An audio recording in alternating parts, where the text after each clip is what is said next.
The topic of the mental game. I was asked to create one of the videos talking about the mental game of foosball.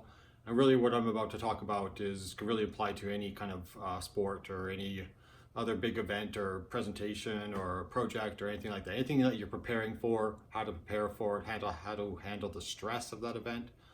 Um, so first off, I'm very surprised I've never done this topic before because this is a topic that is near and dear to my heart. It's something that I've experimented and researched and really looked into my entire playing career.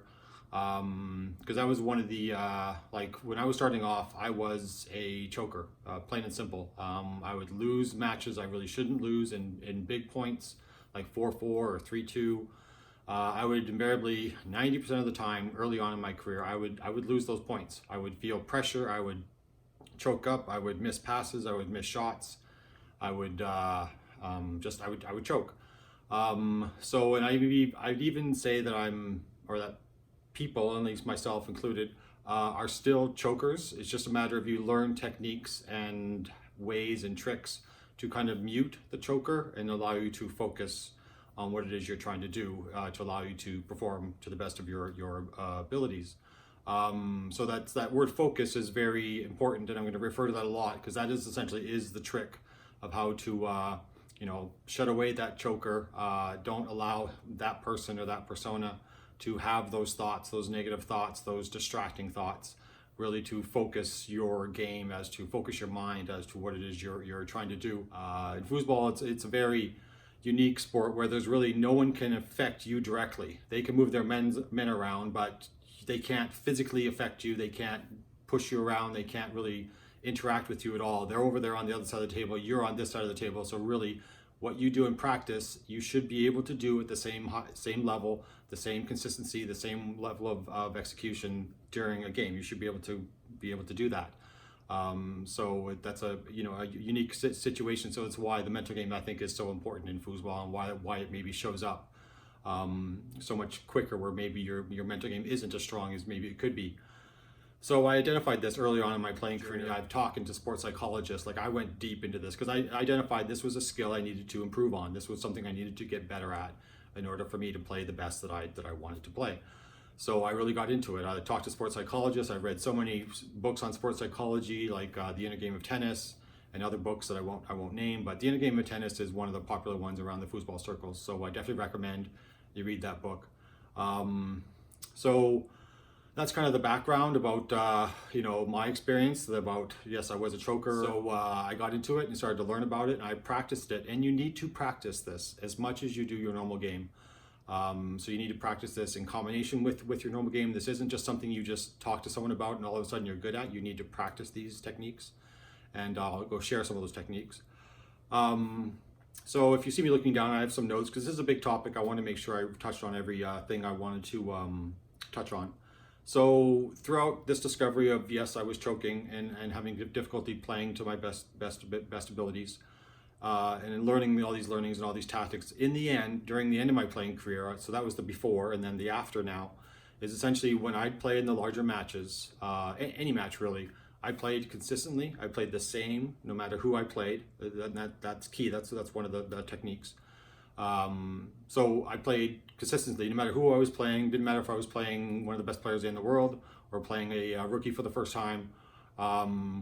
That I played the same. And so in any match, so whether it was a draw your partner, semi-pro singles or open singles, open doubles at the World Championships, or going to the World Cup, playing against Germany on one of the tables, the mentality and the focus was always the same, and that's key. So that was one of the things I learned about and learned how to do. And when you play like this, you can come back in matches many times because you're not worrying about the score. In fact, when I got this settled and got this figured out, many times during matches, I actually didn't know what the score was. I'd score a goal, and I'd look over, I'd go, oh, I got 4, cool. And I'd go back to playing. I didn't know. I didn't keep track of it, didn't think of it, because it doesn't help. You just should be focusing on the game or what it is you're trying to do. Things like big crowds, who's watching, cameras watching. I've been on television around, I think it was called the Foosball Master Tour. That was a big televised event.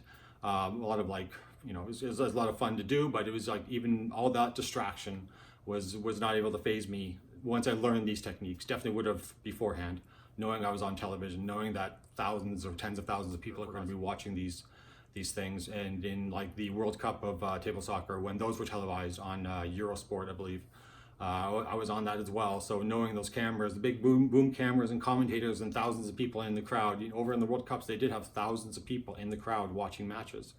So, but once you learn these techniques, that's all blocked out. You don't care about it. You don't even know it's there, which is great because it allows you to focus.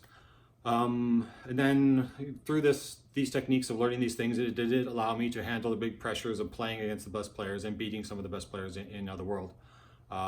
So to me, I think I've kind of figured it out. I have the kind of the puzzles and some of the pieces of those puzzles, which I'll share. But in the end, you have to remember, I think, at least me personally, even though you have these techniques, you need to practice them. You need to keep applying them, and they'll eventually become habit, which means you won't fall into that choking mindset so quickly. But without them, you are still a choker, and that's the way I feel about myself. I know it sounds a little bit harsh, there probably should be a nicer word for it, but it's still, I treat it as still a choker, but it helps you to remember to apply those techniques so you can stifle that choker, mute them, put them away, allow you to focus and just play without distraction, be able to play with focus. So there's 4 topics on this. One was a change in mindset. What's your general thinking about why you're playing foosball, why you're competing in this sport? There's a change in mindset for me, and I'll share more details on that.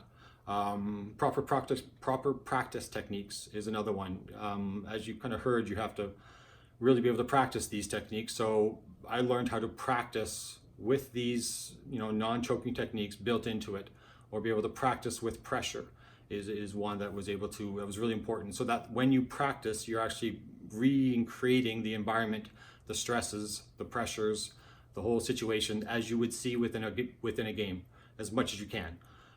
So proper practice techniques was a big one, and I'll speak to that one first. So I'll have some on the table demonstrations of what some of those proper practice techniques were. And then really what to do during games. This is another kind of area or grouping that I'll talk about. How you handle game situations, how you prepare for a game. So what you do during a game, how do you use these techniques during the game to keep you focused, to allow you to mute mute the choker, mute the bad thoughts.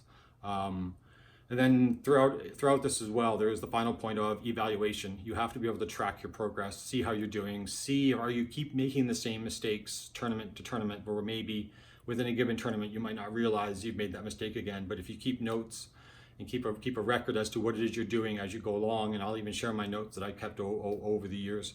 But that's really important as well, to track progress and also to see improvement, because for your mental state, you have to know these things you're doing are working or not. So if you see it working, it's much easier for you to believe in it and to go after it and to go back to it. So those 4 topics again: change in mindset, proper practice techniques, how to play the game, muting those negative thoughts, and then finally evaluation. And so those are the 4 topics I'll talk about